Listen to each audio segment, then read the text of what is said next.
Ils ont pour rôle principal celui de guider les programmes de télévision, d'interagir avec les invités ainsi que les téléspectateurs, mais aussi celui de maintenir l'intérêt du téléspectateur. Eux, ce sont des animateurs de télévision. Au cours de cette émission, nous allons recevoir l'un d'eux qui compte de nombreuses années dans le monde audiovisuel. Mesdames et messieurs, bienvenue dans Portail du Succès, cette émission que vous avez l'habitude de suivre toutes les semaines sur NuImage TV. Et comme vous le savez, à chaque numéro, nous avons un invité. Il se fait appeler le tonton d'amour, le tonton national. Il est basé ici à Kinshasa, en République démocratique du Congo. Je vous laisse l'occasion de le découvrir juste après cette transition.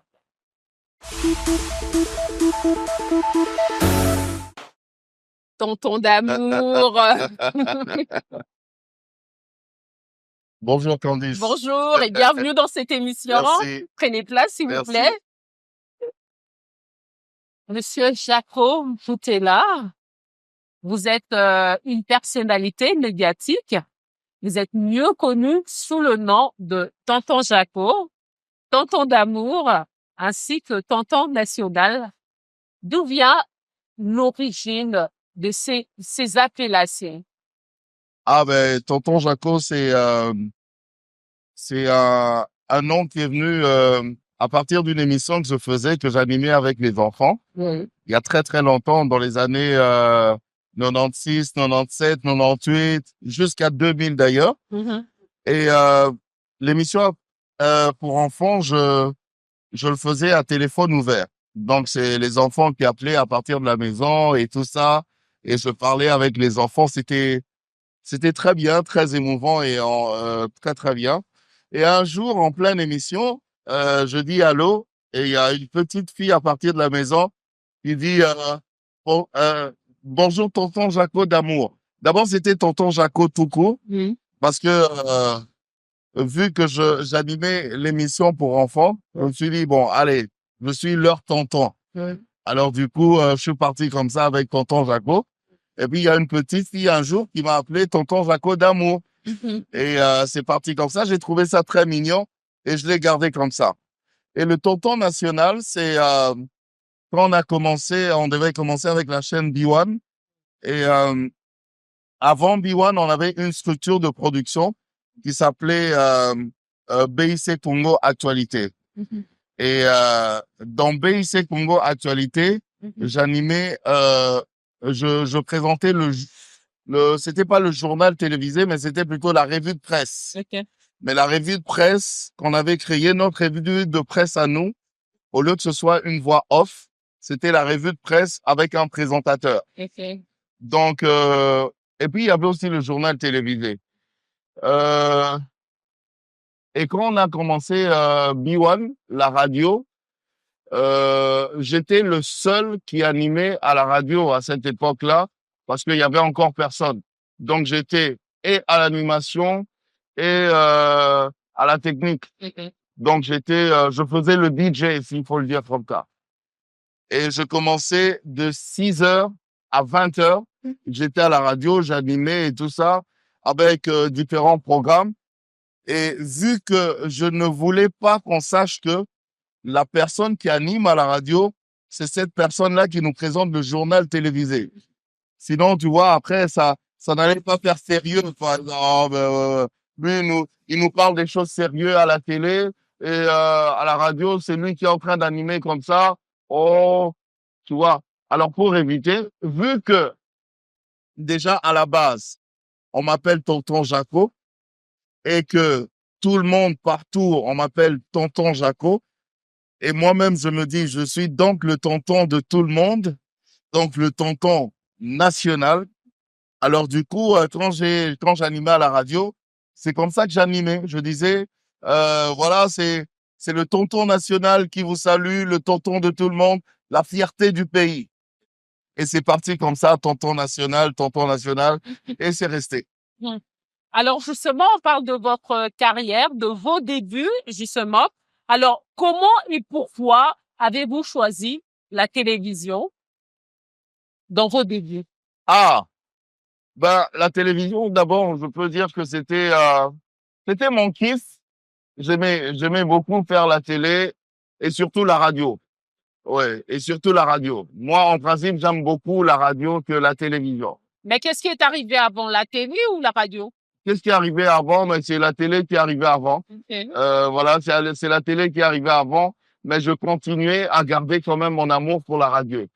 Donc voilà, j'aimais bien faire la télévision. Pourquoi? Parce que euh, il y avait quelques animateurs que je regardais à la télé, d'ici et d'ailleurs, qui m'impressionnaient quand même, qui m'impressionnaient. Et chaque fois que je regardais, je me disais, moi, franchement, il faut que je fasse comme ça. Il y avait Michel Drucker ailleurs, et ici il y avait le grand Nzi Lafanan. Voilà, vraiment des gens qui m'impressionnaient. Aussi, euh, quand on grandissait, on était encore à l'école, j'étais quand même cette personne-là qu'on choisissait. Quand il y avait des événements à l'école, c'est moi qui devais animer, qui devais faire la présentation. Dans le quartier ou en famille, quand il y avait un événement, n'importe lequel, même les anniversaires, c'est toujours moi qui devais parler aux invités et tout ça. Du coup, ce côté culturel est entré en moi et de fil en aiguille, ben voilà, j'ai commencé à être attiré par le micro. Voilà, on va dire ça comme ça. Et voilà. Et alors, vos débuts, vous les avez commencés où? Sur quelle chaîne? Mes débuts, j'ai commencé à la télévision. Oui. Mes débuts, j'ai commencé à Canal King Télévision. À l'époque, il n'y avait pas encore beaucoup de chaînes de télé comme actuellement, donc on avait juste l'OZRT, qui est devenue la RTNC aujourd'hui. Il y avait l'OZRT, il y avait euh, Antenna, qui était la première chaîne privée Oui. de télévision. Après, il y a eu Canal Kin et Canal Z. Mhm. Euh, on avait deux fréquences à la fois. Canal Kin, c'était par rapport aux différents programmes, les magazines, le journal, toutes ces émissions-là et tout ça. Et Canal Z, c'était uniquement du cinéma, seulement des films sur Canal Z. Donc j'ai commencé mes débuts à Canal Kids et la personne qui m'avait découverte, j'ai toujours beaucoup de respect pour cette personne. Il s'agit bien sûr de Steve Condé. Voilà, c'est Steve Condé qui m'avait découvert et il m'a pris sous ses ailes et puis voilà. Je pense qu'il avait senti aussi quelque chose en moi. Certes, à l'époque, c'était vraiment difficile hein, de commencer à la télévision. C'était difficile quand tu acceptes, peu importe tes compétences, peu importe tes études, on en avait vraiment rien à foutre parce qu'il y avait déjà des meilleurs qui étaient là et puis ceux qui existaient déjà à la télévision, ils étaient quand même très regardants, très sceptiques et il y avait, allez, je vais appeler ça une forme de grosse censure avant même de commencer à la télévision. Mais vraiment, on doit être sûr, on doit être vraiment sûr que on ne commet pas une erreur en prenant tel ou tel autre animateur. Donc, c'était vraiment comme ça. Moi, j'ai eu cette chance-là. Je me rappelle ce jour-là, Steve Condé, il m'a rien dit. Hein. Moi, j'étais la personne qui venait. Je le suivais derrière, évidemment. Et c'est moi qui faisais tout le sale boulot. Euh, plier les câbles, placer le matériel. Quand on a fini, remballer tout le matériel. En fait, je faisais partie de cette équipe-là. Mais ce jour-là, comme ça, je ne m'y attendais pas. Heureusement que j'étais aussi bien habillé déjà. Il m'a pris comme ça, il a regardé, il dit, ah, toi, viens ici, tu vas le faire. À l'époque, il y avait aussi JPK qui animait déjà. Alors, il m'a appelé, il a dit, je vais animer avec JPK. Il y avait aussi Marc Tabou ce jour-là. Il a appelé Marc Tabou. Donc, on a fait l'émission, on a animé à trois. C'était une émission de variété musicale, de musique étrangère. Donc, voilà, c'est parti comme ça. Mhm. Alors, quels sont les défis majeurs auxquels vous avez été confrontés à vos débuts? Ah, les défis majeurs, je peux dire, allez, s'il faut le dire sincèrement, je vais parler plutôt de la gestion du stress, Ok. la gestion du tract. Ok. Ouais, ça c'est naturel, c'est inévitable. Tu as le tract, tu as la boule au ventre, mais il faut que tu te présentes devant des milliers de téléspectateurs qui te regardent. Et puis, ce que je dis toujours aux gens, c'est que nous qui passons à la télévision, on ne doit pas se surestimer. Parce que à la maison, il y a des gens qui nous regardent, qui sont peut-être plus intelligents que nous. Donc, et sur base de tout ça, tu vois, il y a cette grosse boule au ventre. Tu te dis, aïe, aïe, aïe, ça sera comment? Donc, il y a eu ça. Il fallait constamment, chaque fois, gérer le tract. C'est un exercice pas très facile. Déjà, il y a ça. Et puis, il y avait autre chose. Il y avait ce défi face à la concurrence. Parce que tu peux avoir le talent, tu peux bien faire ton travail, mais en même temps, il faut savoir qu'il y a la concurrence. Et à mon époque, la concurrence, elle était vraiment sérieuse. Parce que les animateurs que les autres chaînes prenaient, c'était pas n'importe quel animateur.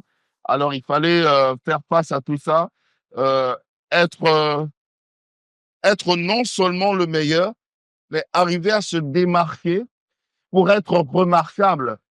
Parce que, en fait, c'est le rendu que nous donnons aux téléspectateurs, c'est ça qui nous rend remarquables et c'est ça aussi qui peut faire l'audience euh, de ta chaîne de télévision. Donc, il y avait ce défi-là euh, parce qu'à notre époque, tu pouvais sauter n'importe quand. Hein. Parce que quand on remarque que tu n'es pas rentable, euh, avec toi, il n'y a pas d'audience, il n'y a rien du tout. Le patron, il peut décider, il t'enlève, il te change, ou bien, voilà, tu restes un peu auprès. Allez, on te recycle encore un petit peu. Et voilà. Il y avait aussi ce défi-là, face à la concurrence. Euh, est-ce que ce défi est parti? Non. Il y en a toujours, mais seulement maintenant, on gère ça autrement parce que maintenant, euh, certes, il y a la concurrence, mais même cette concurrence maintenant nous regarde un peu comme des modèles. Nous servons des modèles et nous pouvons quand même apporter quelque chose, mais autrement. Donc maintenant, quand je passe à la télé, c'est pas pour me battre contre Candice, mais c'est juste pour faire voir à Candice que voilà comment il faut continuer à faire les choses. C'est juste ça. Alors, puisque vous avez parlé du stress et vous dites que le stress, on l'a toujours. Alors, C'est comment, bien, c'est naturel, c'est ok. inévitable. Mais alors, comment arrivez-vous à gérer ce stress? Ah, mais chacun sa tactique, hein. La vôtre, c'est laquelle? La mienne, avant, avant chaque production Oui. ou avant chaque événement, parce que j'ai eu à animer, d'ailleurs ça continue jusque maintenant, mais j'ai eu, moi très jeune, l'honneur d'animer, d'être sur des grands podiums, de, des concours de beauté, élection Miss Kinshasa, élection Miss Congo, des trucs comme ça, des défilés de mode ici et ailleurs. Voilà. Donc, euh, déjà sur base de ça, j'ai appris moi-même à gérer mon stress. Je vais te faire rire. Une fois, moi aussi, à l'époque, j'avais posé cette question à un aîné Ok. dont je tais le nom. J'ai beaucoup de respect pour lui. D'ailleurs, il n'est plus de ce monde. Je lui ai posé la question, j'ai dit, mais comment tu fais, toi, cher aîné, pour gérer le stress, le trac? Il me dit, bah, tu sais, moi, c'est comme ça. Donc, je l'ai trouvé à table, il avait des bouteilles de bière. Ok. Il a dit, moi, je bois, c'est comme ça que je gère mon stress. Alors, c'est un aîné qui m'a donné un conseil. Donc, j'ai pris ce conseil-là, mais vraiment, je l'ai appliqué au pied de la lettre. Donc, une semaine après, je devais animer la soirée, je pense, encore une soirée de mots, non, une soirée de beauté, un concours de beauté.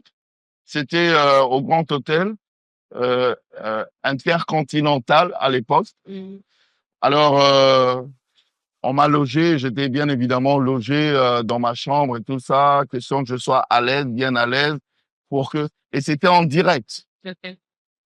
Étant en direct, je savais que même le président de la République de l'époque me suivait parce que c'est un concours qu'il suivait. Ça concerne son pays. Et moi, j'ai appliqué le conseil que j'avais reçu. Je me suis mis à boire dans ma chambre. Alors j'ai picolé. J'ai picolé jusqu'à même plus sentir mes jambes.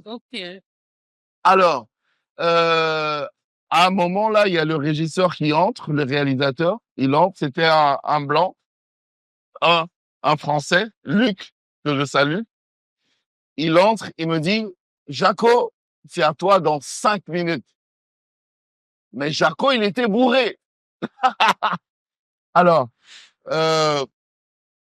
je voulais pas lui dire que j'étais bourré, sinon après c'était mort. J'ai déjà reçu mon cachet, il y a déjà du monde dans la salle et tout. Tout le monde attend cet événement, c'était un très grand événement. J'ai dit non, je vais pas commencer à lui dire que je suis bourré. Donc je me suis habillé et je suis descendu, je me retrouve dans les loges. Les loges, on avait utilisé le salon Lubumbashi et l'événement était dans le salon Congo. Salon Zahir à l'époque. Alors, j'étais quand même toujours bourré.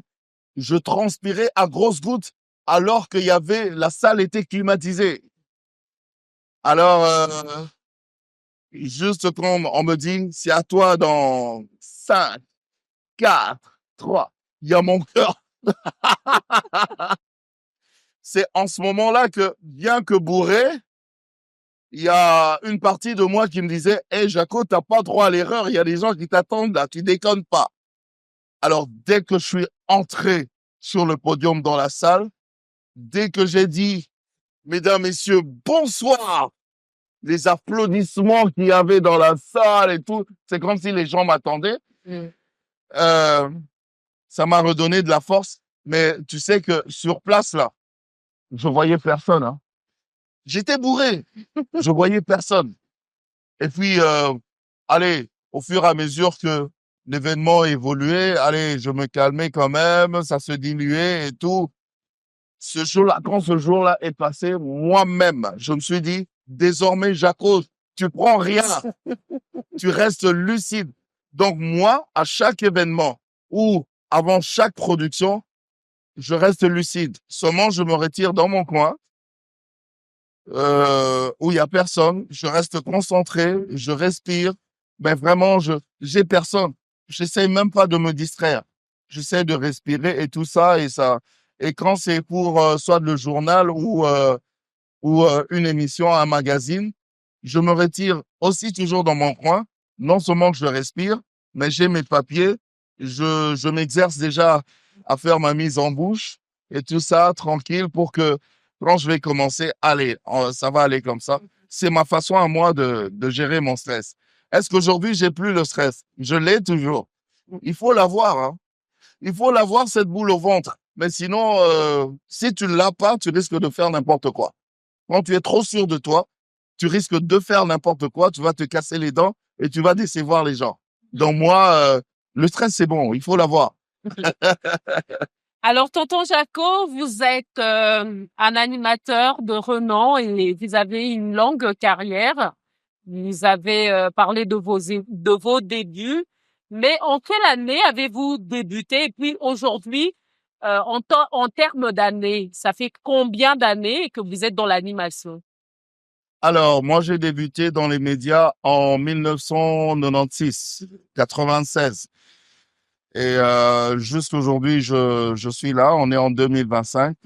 Je suis là. Ça va faire combien d'années là? Bah, ici au Doca, 27 ans.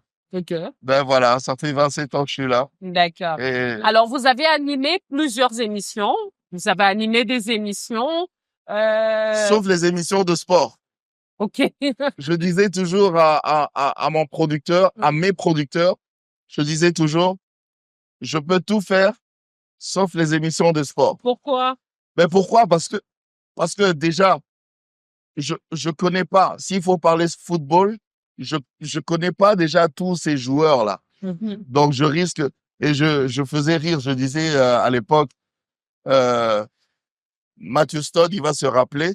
À l'époque, je disais, moi, je ne connais que Kakoko, Kiika, Kibonge, Mutubile. Je connais des vieux noms, quoi. Oui, oui. Voilà, des vieux noms alors qu'on avait déjà évolué. Je dis, si vous me mettez sur un plateau comme ça, non, non, tout professionnel que je suis, je risque de faire n'importe quoi. Vraiment. Alors, dans toutes ces émissions que vous avez eu à animer, quelle est l'émission qui vous a le plus marqué? Qui m'a le plus marqué. Ouh. Il y a beaucoup d'émissions. Par exemple, le programme que je faisais avec les enfants. Les enfants d'abord. J'ai beaucoup aimé ce programme et même que maintenant, je tente reprendre ce programme Ok. autrement. Voilà. Il y a l'émission Galactica que j'animais pour la musique urbaine, par rapport à la musique urbaine. Donc, tous ces rappeurs et tout ça, tous ceux qui sont dans le mouvement hip-hop et tout, voilà. Ah, ça, j'ai beaucoup aimé. Et puis, je parle des émissions qui m'ont vraiment marqué moi-même, quoi. Je me sentais vraiment bien dedans. Il y a, à B1, l'émission, que je faisais, Tapis Rouge. Là, j'étais dans mon élément. Là, j'étais vraiment dans mon élément. Je me retrouvais mais vraiment dans mon univers, quoi. Je m'éclatais, je prenais mon pied. J'aimais beaucoup. Euh, Quelle émission encore? L'émission de mode, toujours à B1. Voilà, B1 Fashion Show que j'animais. La mode, c'est mon truc, hein. J'aime beaucoup et euh, j'aimais bien euh, le fait même de promouvoir nos stylistes et tout ça. Moi, ça me plaisait. J'étais vraiment dans mon élément. Et puis, il y a eu l'émission Ta Grandeur. L'émission Ta Grandeur que j'animais avec Maman Dorcas. Ça aussi, ça m'a quand même beaucoup marqué. Alors, vous avez animé plusieurs émissions où vous avez reçu des invités sur plateau. Le journal télévisé aussi. Quand je présentais le journal télévisé, j'aimais beaucoup. Mais après, j'ai dû arrêter j'ai préféré rester cet homme culturel, cet homme de la culture. Pourquoi? Parce que à l'époque, quand je présentais le journal, j'avais remarqué qu'il y avait euh, dans les informations, il y a des choses qu'il fallait pas dire. Il y a des choses qu'il fallait pas dire par rapport aux sensibilités de nos autorités de l'époque, par rapport, voilà, par rapport, ça tu dis pas. Par exemple, une fois encore, j'étais choqué, comme aujourd'hui, on est en train de faire l'émission sous la pluie. Euh, une fois, j'étais choqué parce que cette situation de la pluie aussi, qui crée les inondations et tout ça, ça n'a Exactement. pas changé, hein, ça a commencé il y a très, très longtemps aussi. Donc, je fais mon papier par rapport à mon reportage, parce que j'avais fait un reportage par rapport à cette grosse pluie qui s'était abattue sur la ville.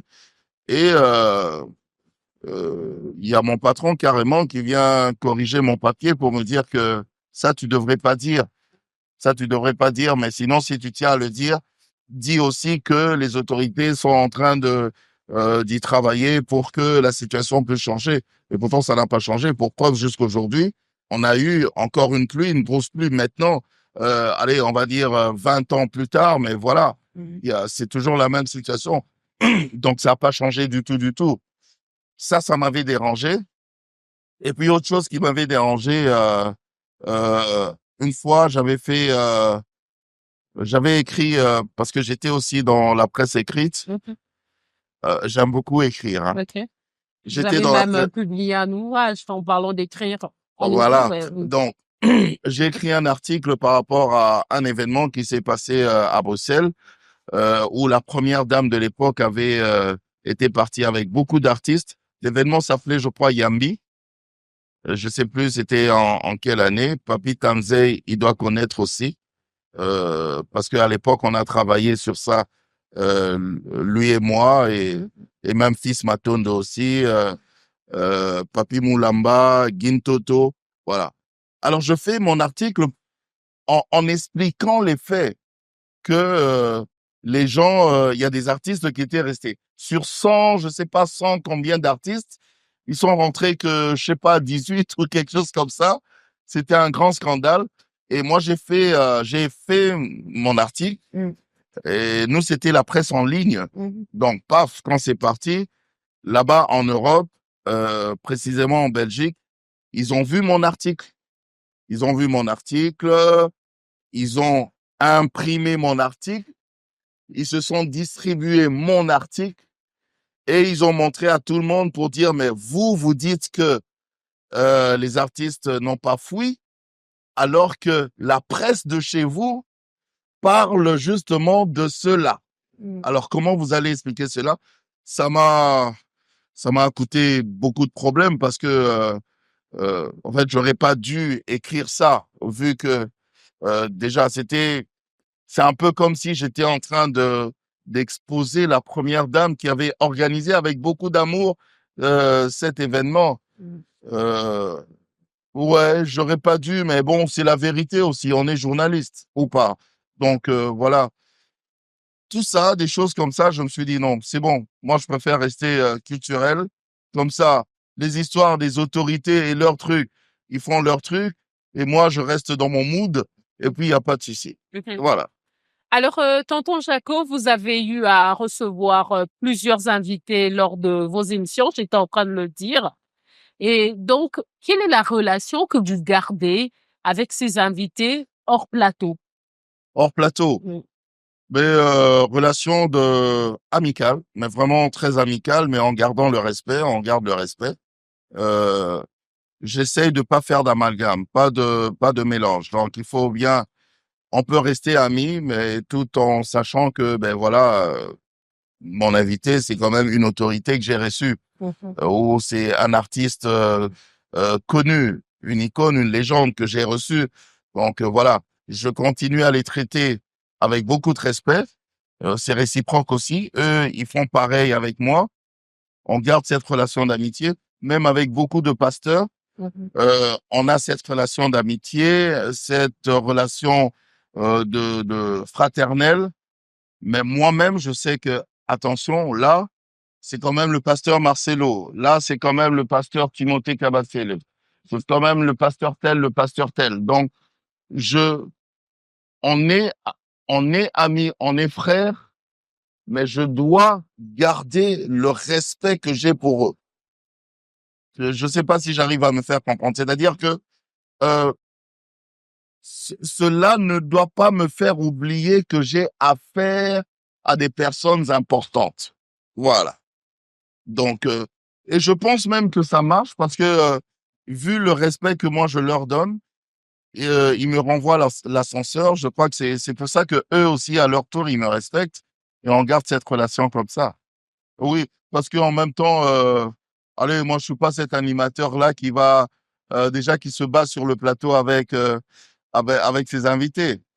Moi, je suis d'une autre école. Moi, je suis de l'école de ces animateurs qui mettent plutôt leurs invités sous les projecteurs. Je suis de l'école de ces animateurs qui propulsent leurs invités. Moi, je me bats pas avec mon invité. Mhm. Je n'essaye pas de dénigrer ou de descendre mon invité. Donc, quand je t'invite, qui que ce soit, c'est pour que je puisse te mettre sous les projecteurs. Mhm. Alors, ils avaient compté 25, plutôt 27 années de carrière. Et J'ai aujourd'hui, pas encore fêté ça, c'est grave, quoi. aujourd'hui, il y a une nouvelle vague. Et on peut dire que vous avez vu les époques, comment est-ce qu'elles sont passées. Et quel est votre regard aujourd'hui sur le média? Quelles sont les opportunités qui s'offrent aux animateurs d'aujourd'hui? Est-ce que vous avez des regrets? Vous vous inquiétez quand même par rapport à certains animateurs aujourd'hui ou vous voyez un avenir meilleur? Je vois un avenir meilleur pour les médias. Ouais, je vois toujours cet avenir meilleur. Regret, non, je vais pas parler en termes de regret, mais juste que, euh, allez, on doit quand même essayer de faire cette mise à jour. Ça, il faut le reconnaître. Parce que l'esprit que nous avions à l'époque, c'est pas l'esprit actuel. Certes, on dit autre temps, autre mœurs, mais en termes sur le plan professionnel, il n'y a pas autre temps, autre mœurs. La profession, c'est la profession. Donc, il y a le ABC de la profession, ben, c'est le ABC de la profession. Donc, faut quand même cette mise à jour. Hein, faudrait quand même faire cette mise à jour parce que ce que j'ai remarqué, c'est vrai, nous avons la télévision locale et tout ça, ce que nous regardons à la maison, mais actuellement, il y a plus que ça. Il y a aussi les médias sur Internet et tout le monde a accès à son téléphone, sa tablette, son ordinateur, et tout le monde peut créer sa chaîne. Actuellement, même avec TikTok, chacun peut avoir son contenu et tout ça. Donc voilà, il n'y a pas un directeur de programme là-bas, de production, ou voilà, il n'y a pas à faire d'éthique et tout. Mais tous ceux-là qui se lancent dans ces choses-là, c'est pas mauvais, c'est pas mauvais, mais seulement le seul truc, c'est que ils doivent savoir que les réseaux sociaux font partie des médias actuels, tu vois, Mm. les nouvelles technologies de l'information et de la communication. Donc, en tant que média, faut quand même, excusez-moi, faut quand même essayer de faire des choses bien, comme dans les médias. Parce qu'il n'y a pas de ton téléphone. Les gens, ils pensent que il a juste son téléphone là, il se met à parler et tout. Non, non, il faut voir derrière le téléphone, il y a des milliers d'internautes qui ont aussi accès au téléphone, qui te regardent et ça risque de pas faire bien. Et malheureusement, la plupart de ceux qui se retrouvent justement sur Internet se retrouvent aussi maintenant actuellement sur la télévision locale. Et sans le vouloir, je pense que c'est sans le vouloir. Sans le vouloir, ils ramènent ce qu'ils font dans les réseaux sociaux et même à la télévision locale. Or, à la télévision locale, il y a des professionnels des médias qui n'admettront pas certaines choses et ça passera pas. Donc, il y a un peu tout ça. Moi, je pense qu'il faut cette mise à jour, voilà, la remise à niveau. C'est pas mauvais d'apprendre. Hein. D'ailleurs, on apprend tous les jours. Mhm. Ouais. Exactement. Alors, tonton Jaco, vous avez des projets d'avenir. Quels sont vos projets? Mes projets, dois-je dire mes projets ici, là? Vraiment. Alors, mes projets d'avenir, Dieu aidant, j'aimerais bien avoir ma propre chaîne de télévision pour essayer, continuer non seulement à faire les choses dans les règles de l'art, mais aussi essayer de coacher et de booster aussi certains jeunes hein, qui ont du talent et mais qui aimeraient bien avoir un professionnel derrière eux pour les aider, pour les accompagner. Donc ce sera ça, la chaîne de télévision. Euh, J'aimerais bien avoir une boulangerie, mais une grande boulangerie. Ça t'étonne, hein? Ça n'a rien à voir avec les médias. Mais j'aimerais bien avoir une très grande boulangerie pour essayer, ben, vraiment de couvrir Kinshasa hein, en termes de pain. Ok. Pain et on peut aller même très loin jusqu'à la pâtisserie. C'est ce que j'aime vraiment. C'est ce que j'ai vraiment envie de faire. Et autre chose, j'aimerais bien, si peut-être pas dans le mandat actuel du chef de l'État, peut-être dans un autre mandat d'un autre chef, ou je sais pas, mais Dieu aidant, j'aimerais bien être ambassadeur de mon pays quelque part. Mhm. être ambassadeur, être vraiment dans la diplomatie. Parce que moi, je suis marketeur de formation et j'ai toujours remarqué qu'il y a une sorte de similitude entre le marketing et la diplomatie. Donc, voilà quoi. Alors, pour ceux qui vous suivent, qui vous admirent, qui aimeraient bien être animateurs comme vous, quelles sont les qualités essentielles pour un bon animateur? Un bon animateur, d'abord, il faut avoir le talent. L'animation, c'est un peu comme quelqu'un qui veut devenir artiste. N'importe quel artiste, hein. Musicien, peintre, tout ce que tu veux. L'animation, c'est un peu comme quelqu'un qui veut être footballeur. Donc, c'est des choses, soit tu l'as, soit tu ne l'as pas. Après, maintenant, quand tu l'as, faut aller à l'école, faut aller en formation. Il y a des écoles de formation d'animateurs ou même des journalismes. Vas-y, va être formé et puis voilà. Mais à la base, vraiment, le journalisme, on peut te former au journalisme. Mais l'animation, il n'y a pas que la formation. Tu dois d'abord l'avoir à la base. Sinon, c'est un peu comme quelqu'un qui veut devenir comme Tembo Cash, par exemple. Tu veux devenir caricaturiste? Ok, il n'y a pas de problème. Mais ça, il n'y a pas que l'école. Donc, tu peux partir à l'Académie des Beaux-Arts. On va pas faire de toi un bon dessinateur. C'est soit tu l'as d'abord, soit tu ne l'as pas. Donc, tu dois d'abord l'avoir. Après, on va maintenant t'apprendre la technique, comment orienter ce talent que tu as. Parce que si aussi tu n'apprends pas, tu risques de faire n'importe quoi. Parce que dans l'animation, moi, je sais voir. Hein, il suffit de regarder. Je vois un événement ou bien une émission, je sais voir directement que là, il n'aurait pas dû faire ça. Là, il n'aurait pas dû dire ça. Il n'aurait pas dû. Donc, je sais voir ces choses-là. Donc, ça s'apprend aussi. Voilà. Mais tu dois d'abord l'avoir. Tonton Jaco, merci d'avoir répondu à notre invitation. C'est moi. Et je rappelle que de votre prénom, il s'agit de Jaco Mputela. Vous êtes un animateur de télévision, mais aussi vous animez également des grands événements. En tout cas, merci d'avoir répondu à notre invitation. C'est moi qui vous remercie.